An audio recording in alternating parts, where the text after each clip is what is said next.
नमस्कार, आप देख रहे हैं बिग फाइट लाइव। आपके साथ मैं हूं श्वेता मिश्रा अवस्थी। दिल्ली राजनीति का केंद्र आज राजस्थान की राजनीति का वो केंद्र बन गया है जहां टिकट के दावेदारों के किरदारों का ऐसा मजमा लगा है। जो कल तक एक मंच पर नजर आते थे वो आज एक दूसरे के खिलाफ मैदान में डटे हैं, वो भी वहां जहां से पूरे देश की कांग्रेस को एकजुट करने की बयार बहती है।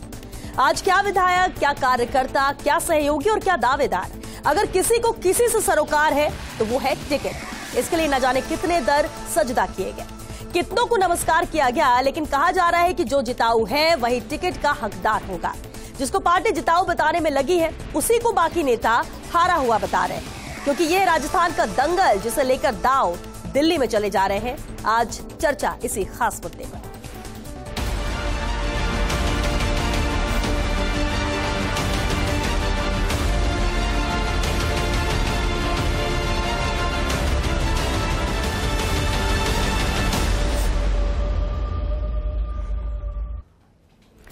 और चलिए इस मुद्दे पर चर्चा के लिए खास मेहमान हमारे साथ जुड़ चुके हैं। सबसे पहले उनसे रूबरू करा दे आपको। हमारे साथ कांग्रेस प्रवक्ता अरुण शर्मा जी हैं, बीजेपी प्रवक्ता मनीष पारिक जी हैं, आम आदमी पार्टी से प्रवक्ता चंद्रमुखी रेपस्वाल जी भी चर्चा में शामिल हुई हैं और साथ ही प्रकाश भंडारी जी भी मौजूद हैं, राजनीतिक विश्लेषक हैं।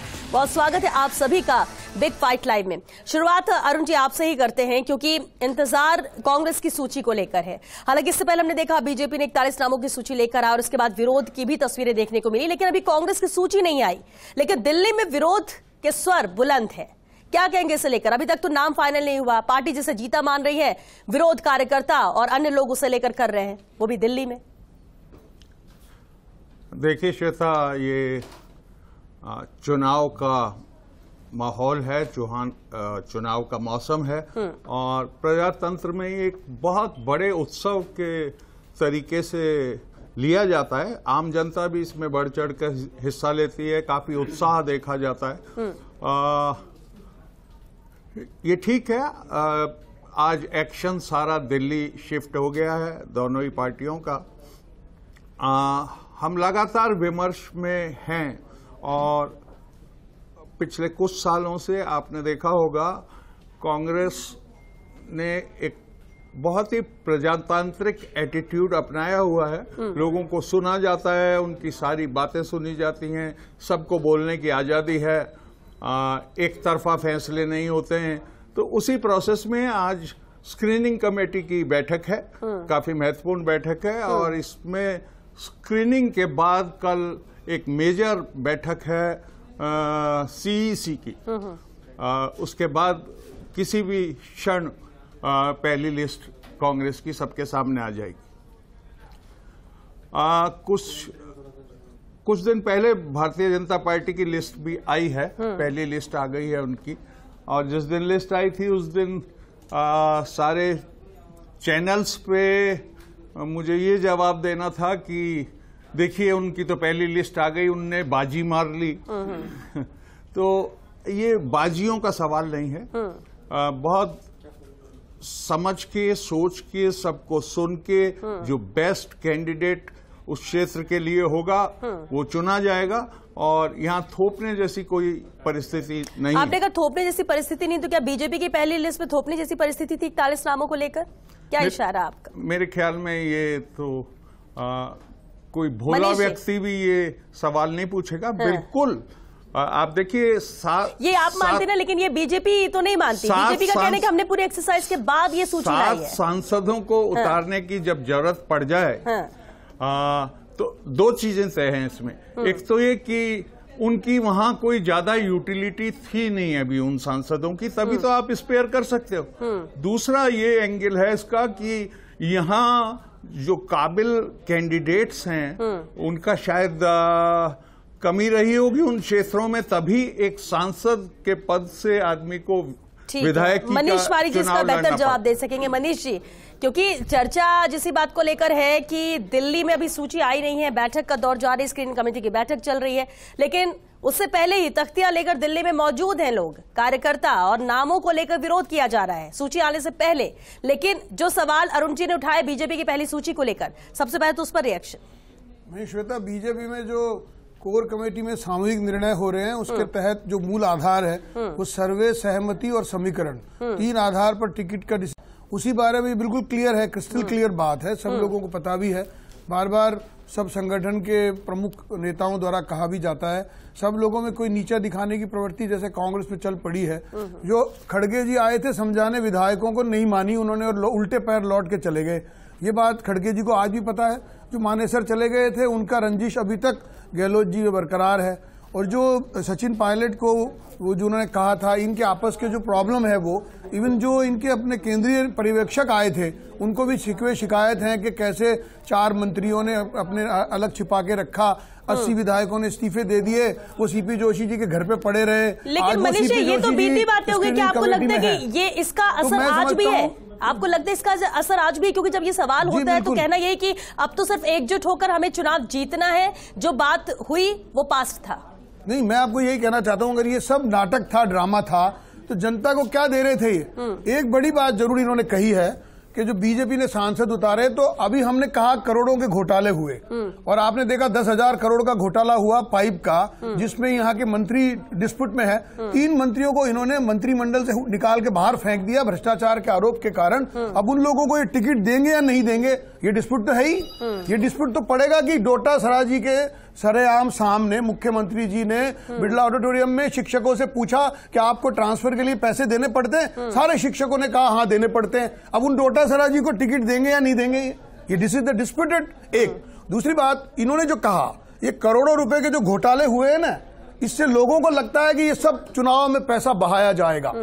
तो निश्चित तौर पर बड़े लोग, दबंग लोग, नामी लोग अगर चुनाव में जगह पर अपॉइंटेड होंगे तो बीजेपी का चुनाव मजबूत होगा। ये स्ट्रेटेजिकल बात है। ठीक है, यही स्ट्रेटेजी थी और इसलिए जो अभी तक सूची है उसमें 7 सांसदों को मैदान में उतारा गया, विधानसभा के चुनाव में उनको टिकट दी गई। चंद्रमुखी रेपसवाल जी, अब सवाल ये उठता है कि बीजेपी में जिस तरह से सूची आने के बाद यहां पर दंगल देखने को मिला, विरोध देखने को मिला, कांग्रेस में सूची आने से पहले ये तस्वीरें नजर आ रही, लेकिन आम आदमी पार्टी जो कि बार बार दावे 200 सीटों पर अपने कैंडिडेट उतारने को लेकर कर रही है, क्या है आपके यहाँ की रणनीति? कब तक आपकी सूची आएगी, कब तक आपके नाम फाइनल होंगे? क्योंकि अगर आप अपने आप को बीजेपी कांग्रेस से बराबरी की टक्कर में मान रहे हैं तो इनकी जो एक्सरसाइज चल रही है, जो सूचियों का इंतजार, तो इंतजार तो आम आदमी पार्टी से भी है। देखिए श्वेता, काम सभी का इस पे चालू है और अभी मैं बताती हूँ कि इन दोनों के जो हालात हैं, चाहे आप कांग्रेस के देख लीजिए चाहे भारतीय जनता पार्टी के, जिस तरह से इन्हीं के कार्यकर्ता गो बैक के नारे लगा रहे हैं, काले झंडे लेके विरोध प्रदर्शन कर रहे हैं, तो जनता इनकी हकीकत पहचान चुकी है। चुनाव से पहले जिनका ये हाल आज है, तो चुनाव में जीत के आने के बाद ये लोग क्या कर देंगे? तो ये सारी चीजें हैं। और ऐसा ही कांग्रेस का भी है कि 4.5 साल तक जहां कुछ किया नहीं था, अब इनको नौबत आ रही है कि इनका स्क्रीनिंग कमेटी में नाम डिसाइड करने में, यदि आपने 4.5 साल तक यदि काम किया होता तो काम के दम पे आपके पास वो एक ऐसा स्ट्रॉन्ग कैंडिडेट होता कि आज ये नौबत आपके पास नहीं आती। आम आदमी पार्टी ने दिल्ली में काम किया, पंजाब में काम किया और उस काम को देख के राजस्थान में भी आज तक भी हमारे पास अभी भी इतनी इंपॉर्टेंट ज्वाइनिंग्स पार्टी के साथ हो रही हैं, अच्छे लोग आके जुड़ रहे हैं और जल्दी ही सूची है वो डिक्लेयर कर दी जाएगी। 2-4 दिन में जल्दी घोषणा हो जाएगी। जल्दी यानी कि 2-4 दिन में, माने कि आम आदमी पार्टी की भी सूची यहां पर राजस्थान में कैंडिडेट्स को लेकर आ जाएगी। जी ठीक है। प्रकाश भंडारी जी, अब ये जो दिल्ली का दंगल है प्रकाश जी, इसे लेकर क्या कहेंगे? क्योंकि विरोध भी हो रहा है, सूची का इंतजार भी है, बैठक का दौर भी कांग्रेस के अंदर जारी है। इंतजार इसलिए भी कांग्रेस की लिस्ट को लेकर है क्योंकि सत्ताधारी है, सरकार यहां पर राजस्थान में है और ऐसे में किसके टिकट कटते हैं, किसे नवाजा जाता है दावेदारी को लेकर, जिसकी दावेदारी कर रहे हैं। और जो विरोध दिल्ली में देखने को मिल रहा है उसके भी क्या मायने निकाले जाए? विरोध जो दिल्ली में दिख रहा है वो जयपुर में दिखा होगा। पहले जयपुर में दिखा, अब वो उसका जो है वही लोग जाकर के दिल्ली में कर रहे हैं, क्योंकि दिल्ली के अंदर ही जो है सूची पर जारी होगी, मीटिंग भी वहीं तय होती है। अब ये सवाल ये आता है कि हर आदमी ये बोलता है कि सब सूची में विलम्ब क्यों है, फलाना है, ठिकाना है। देखिए, ऐसा है कि कांग्रेस का अगर 5 साल पुराना आप देखें तो सूची इसी तरह से आई थी। सूची पूरे सोच विचार के बारे से आई थी और सूची में जो विलम्ब हम और आप कहते हैं, वो विलम्ब वो स्थिति है जिसमें पार्टी गहन छानबीन करती है, गहन विचार करती है और उसके बाद फिर सूची जारी करती है। अब सवाल इस सूची को, कांग्रेस की तो सूची नहीं आई और भाजपा की सूची आई है 41 लोगों की। 41 में 7, जैसे सभी जानते हैं कि 7 उसमें सांसद हैं। सूची आपने पहले घोषित कर दी तो आप देखिए क्या हो रहा है। 7 लोकसभा के जो सदस्य जो चुने गए हैं उन्हें जो कुछ झेलना पड़ रहा है वो कोई कांग्रेस भाजपा के लिए सुखद स्थिति नहीं है।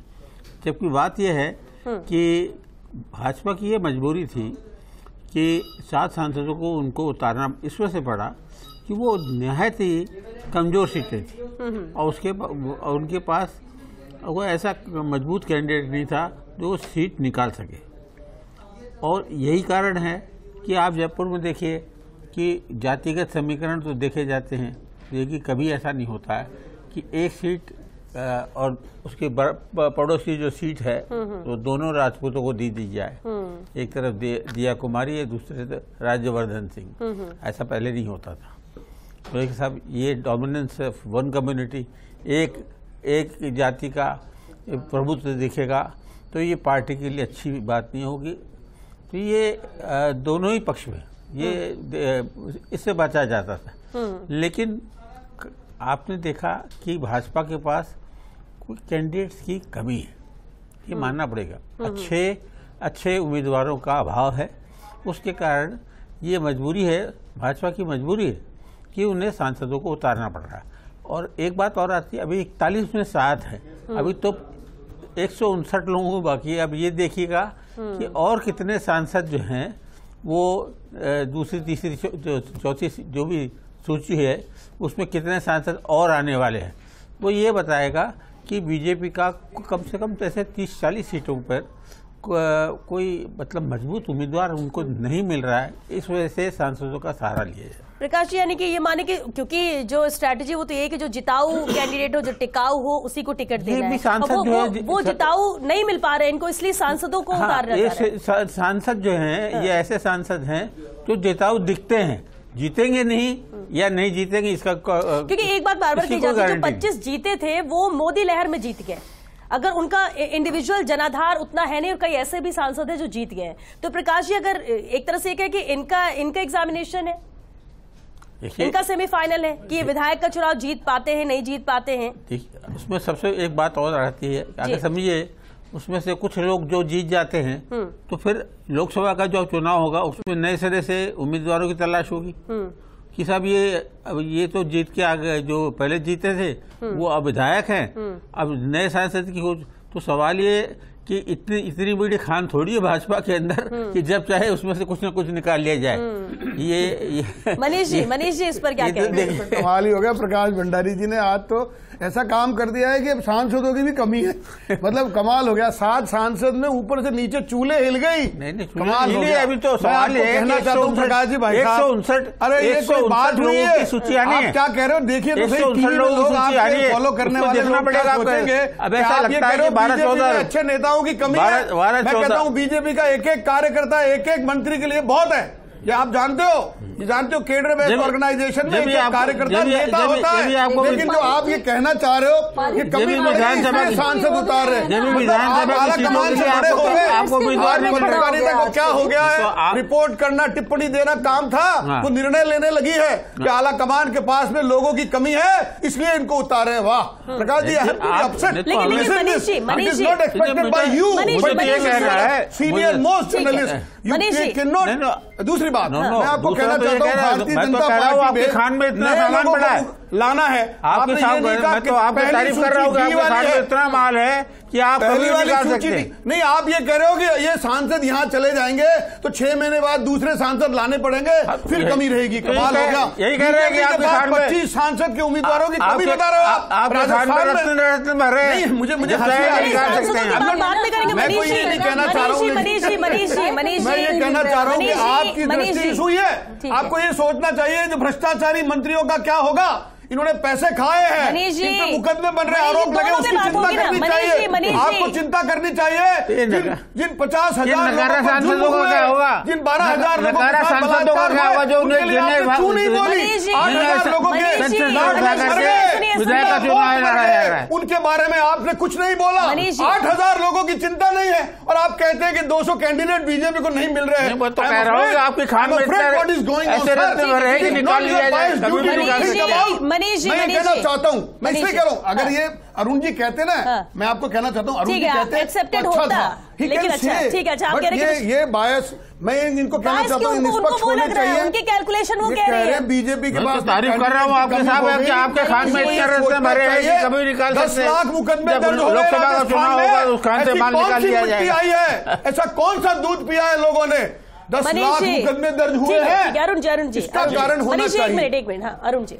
देखिए, एक मिनट का जब डिस्कशन चल ही रहा है ये पहली सूची पे, बिना उत्तेजना में कहना चाहता हूँ, बीजेपी की जो पहली सूची है वो एक पंक्ति में आप मुझसे पूछे हैं तो केंद्रीय नेतृत्व का भारतीय जनता पार्टी की राजस्थान के लोकल नेतृत्व पे नो कॉन्फिडेंस प्रस्ताव है, वो क्लियर कट, उसमें कोई सलाह नहीं ली गई। लोकल जो लोग हैं उनकी हालत जग जाहिर है। और दूसरा, सांसदों को जो ये लड़वा रहे हैं ये उनकी हार को प्रीपोन्ड करवाए इनने 6 महीने 6 महीने बाद होनी थी जो हार, वो 3 दिसंबर को होगी, क्योंकि ये तो राजस्थान के निवासी वेट कर रहे हैं इन सांसदों का, तो स्पेशली 25 सांसद 2 बार राजस्थान की जनता ने जिता के भेजे वहां, बदले में वहां गूंगे बिल्कुल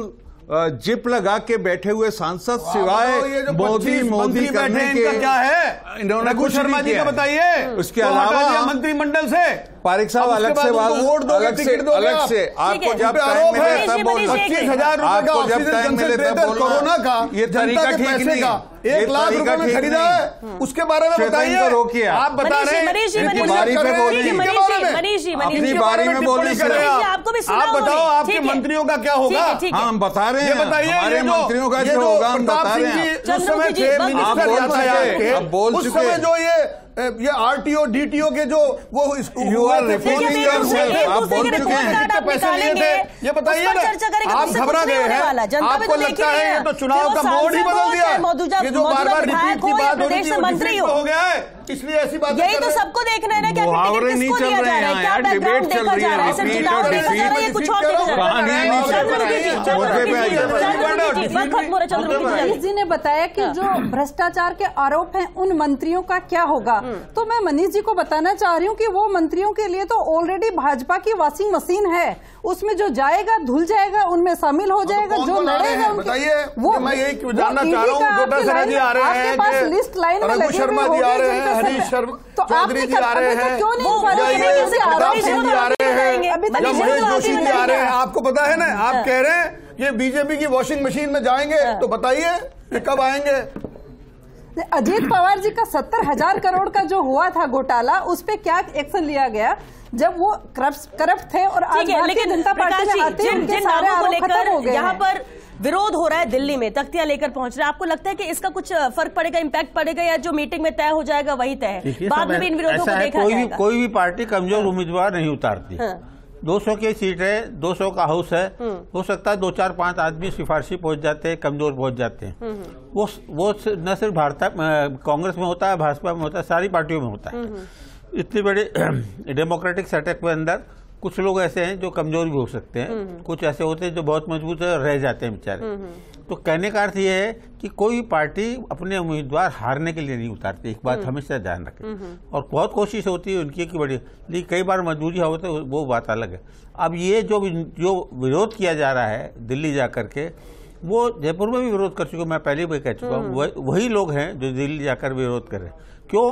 कि उन्हें लग रहा है कि उनके उम्मीदवार को टिकट नहीं मिल रहा है, और दूसरे को मिल रहा है, तो उसके इस वजह से उनका विरोध जारी है। इससे कोई फर्क नहीं पड़ता है, वहां तो बैठक में वहां जो जिताऊ होगा, जो इन सब चीजों का फर्क होता होगा, तो शायद 200 सीटों का फैसला ही नहीं हो पाता।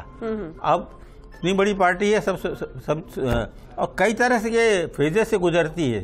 फाइनल जो लिस्ट जो बनती है, अंतिम लिस्ट जो सूची आती है, उसमें कई बार कितना मंथन हो जाता है, तो हमें और आपको उसकी जानकारी नहीं है। बिल्कुल बिल्कुल, लेकिन ये प्रोसेस करीब 6 महीने पहले से चालू होता है। क्योंकि वक्त खत्म हो चुका। बहुत शुक्रिया आप सभी का इस चर्चा में शामिल होने के लिए। देखिए, इतना तो तय है कि क्योंकि स्क्रीनिंग कमेटी की बैठक अभी चल रही है, कल सीईसी की बैठक होगी और उसके बाद कभी भी सूची कांग्रेस की आ सकती है। हालांकि मंथन का दौर लगातार जारी है। बीजेपी में भी जहां बैठकों का दौर चल रहा है, क्योंकि 41 नामों की सूची के बाद भी तो अभी सूचियां लेकर आनी है, नाम फाइनल करने हैं। कांग्रेस भी इसी जद्दोजहद में लगी हुई है। लगातार ये बैठक हो रही है, फीडबैक लिया जा रहा है और जिताऊ को टिकट देना है। सिर्फ एक क्राइटेरिया यहां पर तय है कि जो कैंडिडेट जिता हुआ है टिकट उसे ही मिलेगा, फिर चाहे विरोध किसी के नाम को लेकर भी क्यों ना होता रहे। हालांकि कल के बाद दिन खास जरूर रहने वाला है जब ये सूची आएगी और फिर देखना होगा कि इस विरोध प्रदर्शन का भी कोई फर्क पड़ता है, कोई असर इस सूची में हुआ या नहीं। चलिए, बिग फाइट लाइव में आज के लिए बस इतना ही। दीजिए इजाजत। नमस्कार।